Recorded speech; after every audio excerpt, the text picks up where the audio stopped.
Hey there, subscribe to my channel, and also press this bell icon so you never miss any new updates, cause whenever we upload new video you will get a notification on your phone. The test is in 4-part, Part 1, Part 2, Part 3, and Part 4. Now look at Part 1. Part 1. IELTS practice. Questions 1 to 5. You will hear a telephone conversation about a job vacancy. You should answer the questions as you listen because you will not hear the recording a second time. Listen carefully and answer questions 1 to 5.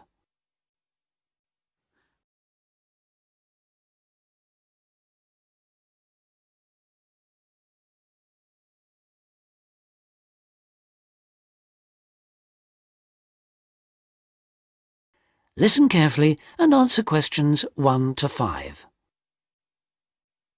Hello, Top Job Employment Agency. Ellen Sykes speaking. How can I help you? Good morning.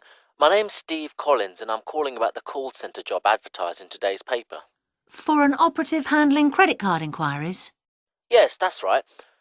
The wages and working conditions are all in the ad, so what I'd like to know now is what the work actually consists of. I should explain that I'm a student looking for a summer job, not long-term employment.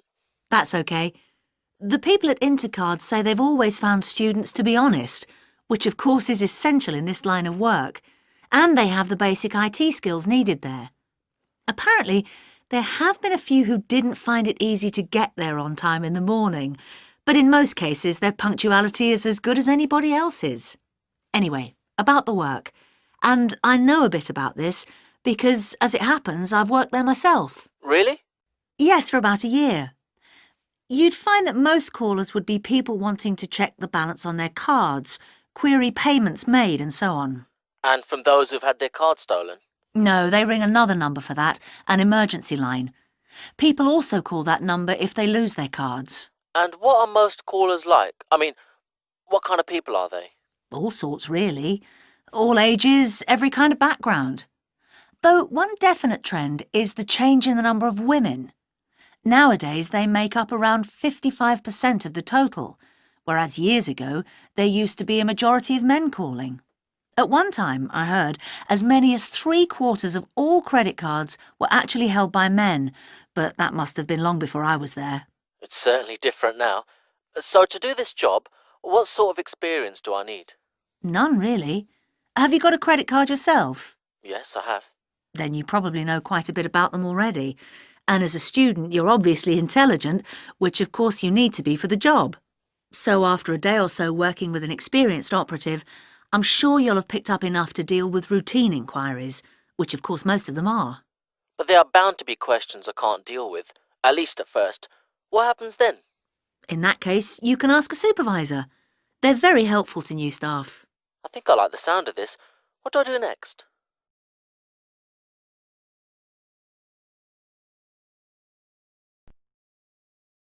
Before you hear the rest of the conversation, you have some time to look at questions 6 to 10.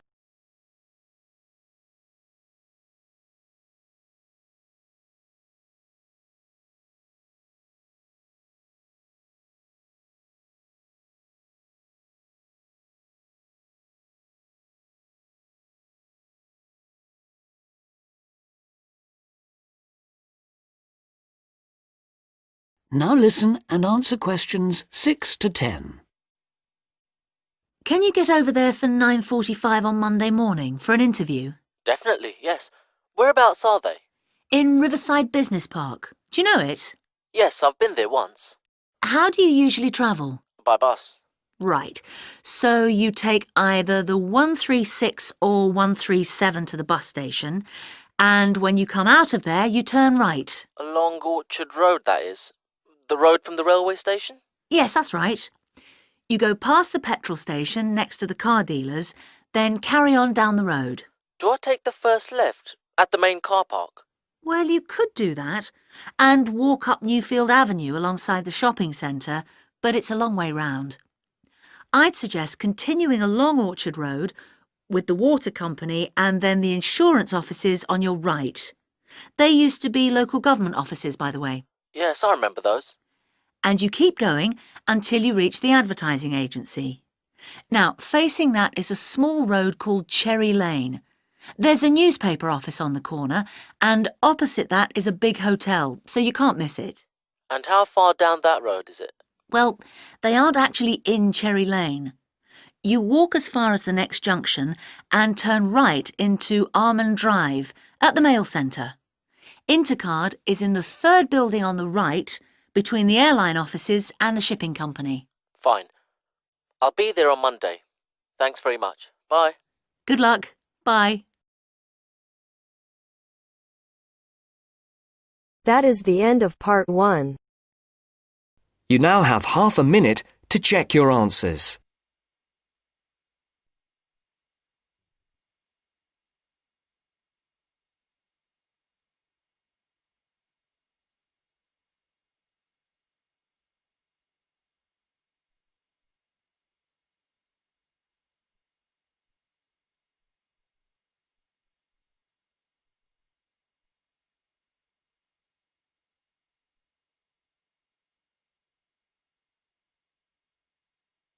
Now turns to part 2.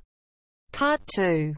To hear a reporter from the New York Times who is presenting a news report prepared by Dion Searcy and Robert Gebeloff on the topic Middle Class Shrinks, further as more fallout instead of climbing up. First look at questions 11 to 13.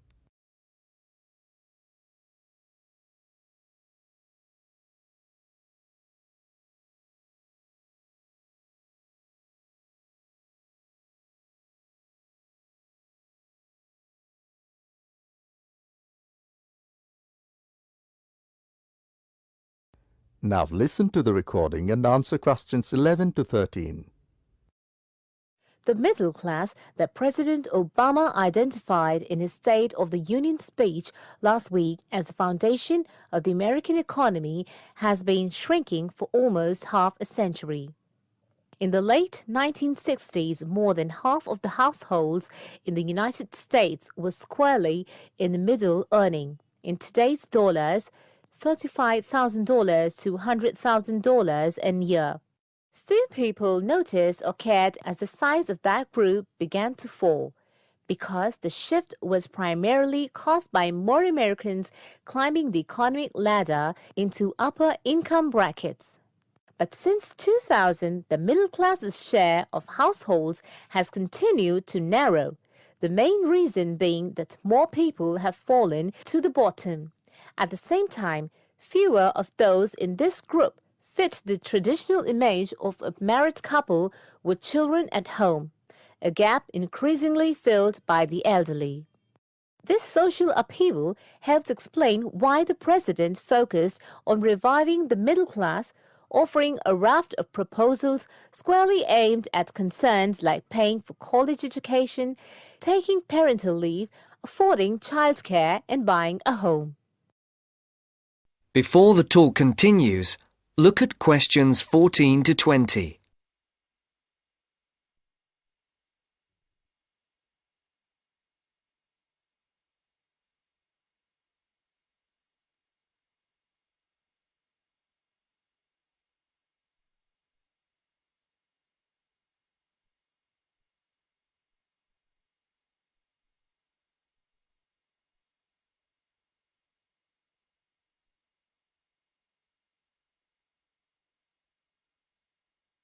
As you listen to the second part of the talk, answer the questions. Mr. Obama told Congress and the public. Still, regardless of their income, most Americans are identified as middle class. The term itself is so amorphous that politicians often cite the group in introducing proposals to engender wide appeal. The definition here starts at $35,000, which is about 50% higher than the official poverty level for a family of 4 and ends at the six-figure mark. Although many Americans in households making more than $100,000 consider themselves middle class, particularly those living in expensive regions like the Northeast and Pacific Coast, they have substantially more money than most people. However, the lines are drawn. it is clear that millions are struggling to hang on to accoutrement that most experts consider essential to a middle-class life. I would consider middle class to be people who can live comfortably on what they earn, can pay their bills, can set aside something to save for retirement and for kids in college, and can have vacations and entertainment, said Christine L. Ovens, Executive Director of the National Employment Law Project, a left learning research and advocacy group. That is the end of part 2. You now have half a minute to check your answers.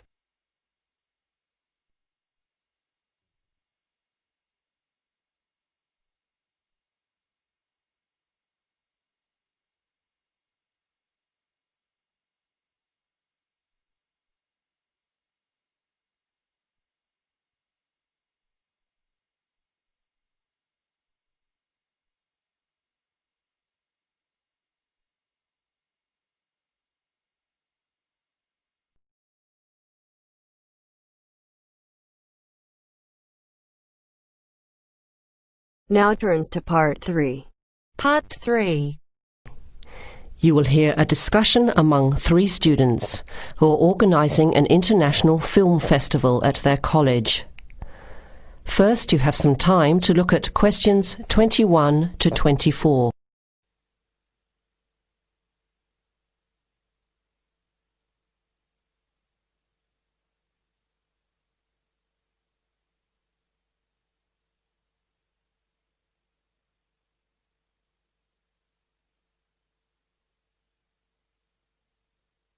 Now listen carefully to the first part of the discussion and answer questions 21 to 24. Thanks for coming to this meeting on such short notice, Anna and Veronica. It looks like we have just become the organising committee for this year's International Film Festival. We've all just met, so perhaps we should start by an introduction with a bit of background from each of us. Okay, I'm Anna. I finished 3 years of a languages degree in Sweden, where I come from. This year I decided to study overseas to get to know a different part of the world. I'm also a big fan of European cinema, especially French and Italian. Those are the languages I majored in along with English. To me, film is a great way to learn about the rest of the world.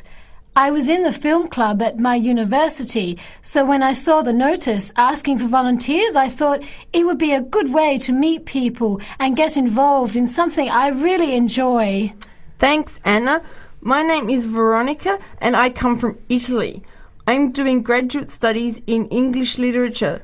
I went to some of the films in the festival last year and enjoyed them. I especially liked the video interviews. That was when I decided to get involved. I used to do film reviews for our student newspaper back home.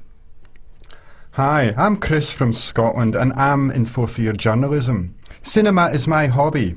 Last year I joined the organising committee just like you have now, and somehow this year I've ended up in charge. I'm actually able to use my coordinating work on the festival towards a credit for one of my courses. I have to write up a report on the festival with recommendations, so that's an extra motivation for me. So I hope this is going to be a good experience for us all. Okay, where would you like to start? How about a general overview of the festival? I don't really know much about it. Well, the film festival was started by International Student Society 5 years ago and has grown every year. It is held over 4 nights during study break, Wednesday to Saturday. Normally we show 3 films a night. Last year we tried to choose films from different parts of the world that fit together in some way, maybe a similar theme. Or we could feature a type of film like action films or science fiction. Now you have some time to look at questions 25 to 30.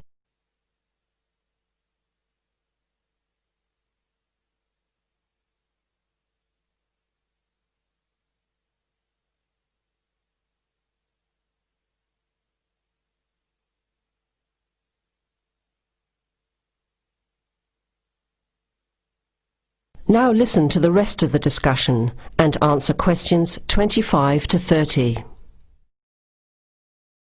Who picks the films? It's up to us on the committee to decide. You mean we get to pick all the films ourselves? What a hard decision. There are so many to choose from. Well, that's the fun part.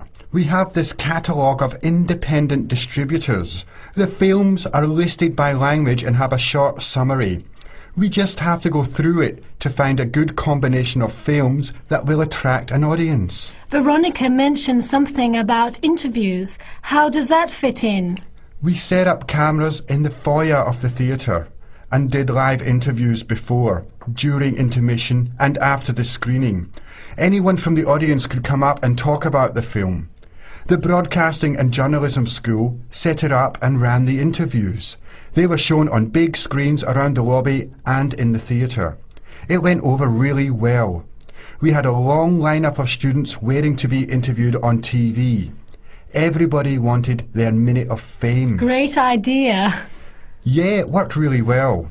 We should certainly do something similar again. Maybe even develop the idea further, like a website with audience reviews and discussion, so we can get as much participation and involvement as possible. Hey, that's a good idea. Can I ask a question? None of the films are in English, right? Are they dubbed or subtitled? Well, we do occasionally choose a film in English, but only from unusual places where the dialect is so strong they sometimes need subtitles, like the Caribbean or even Scotland. The majority of films in the festival are foreign language, dubbed in English. We've learned from experience that students don't like reading subtitles. Maybe they read too much already. Whatever the reason, the subtitled films get smaller audiences, so we avoid them as much as possible. So how large an audience can we expect, and how much does it cost to get in? It costs $5 per film, or a $20 pass for the whole event. All 12 films for the real movie fan. We would have broken even last year, except for a bad storm on the Friday night.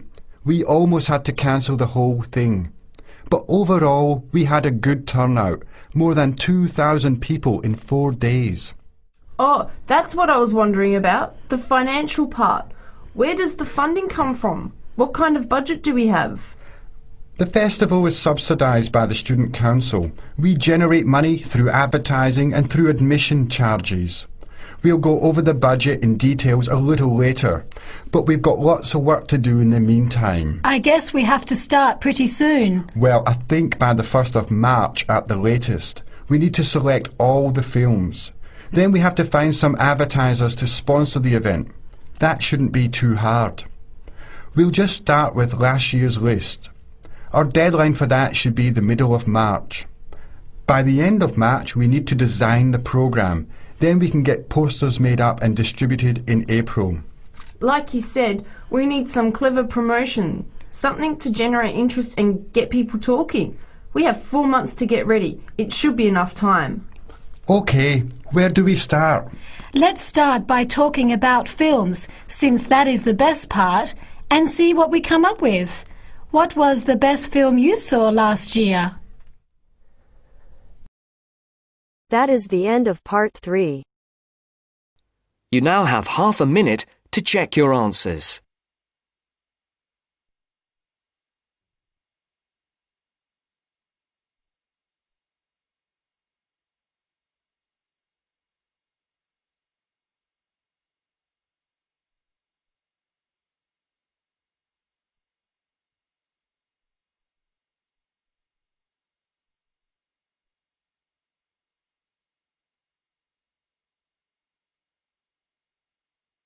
Now turns to part 4. Part 4. You are going to hear a short talk about the banks in Britain. As you listen, complete the statements below. First, you have some time to look at questions 31 to 40.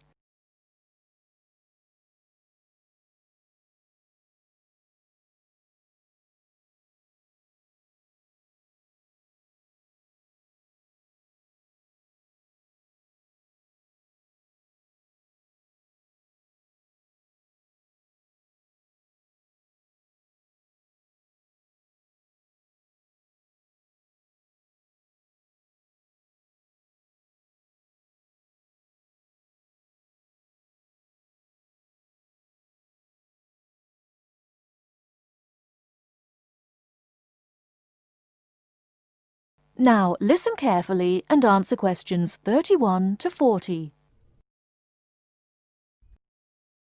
Good afternoon, everyone. Thanks for turning up today for this short talk I'm going to give on student banking. Many of you are unfamiliar with the way banks work in this country, and today's talk should just give you a few starting points. Well, as you probably know, you'll need to open a bank account while you are here. The safest place to keep your money is a bank. Choose one that is near where you study. All the major banks in Britain offer special facilities for students and will be only too happy to explain how to open an account. The most useful type of account is a current account. You can pay in money received in any form and then draw it out when you need it by using your checkbook. Writing out cheques in their name can make payments to other people. If you want to draw out cash for yourself, make the cheque payable in your own name or to cash. A cheque crossed with two parallel lines is even safer, as it must be paid into a bank account. Payment by cross cheque has the added advantage that when the person to whom you have given the cheque presents it at a bank, it will eventually come back to your bank and provide proof of payment. Most people now ask their bank to supply only ready crossed cheques. Most banks don't make charges if you keep more than a certain amount of money in your account. However, you shouldn't overdraw on your account, that is, withdraw more money than you have in without the bank's permission. If you borrow money from the bank, there will be an interest charge. You will also have to pay a small charge to convert foreign currency paid into your bank into sterling. If you have more money than you need for month-to-month expenses, it is a good idea to open a deposit account for some of it, where it can earn interest. This interest is taxable, but if your bank knows that you are not normally resident in Britain, then you do not pay tax on it. You can't pay by cheque on a deposit account, and to withdraw money you should give the bank 7 days' notice, or you'll lose 7 days' interest. When you have established yourself as a satisfactory customer with the bank, they can issue you a cheque card. This is really an identity card, which guarantees that correctly written cheques up to the value of £50 will be honoured by the bank. A cheque card can be very useful, as many shops and enterprises, particularly in London and the cities, will not accept a cheque unless a cheque guarantee card backs it. You can also use it with your chequebook to draw up to £50 cash from almost any bank in Britain. If you also ask for an Euro cheque card, this can be used in the same way to draw cash from most banks in Europe. Many banks provide dispensing machines, generally set in the wall of the bank outside, where you can draw cash when the bank is crowded or closed. Provided you are a satisfactory customer, the bank can issue you a cash card which allows you to draw up to £100 a day. That is the end of part 4. You now have half a minute to check your answers.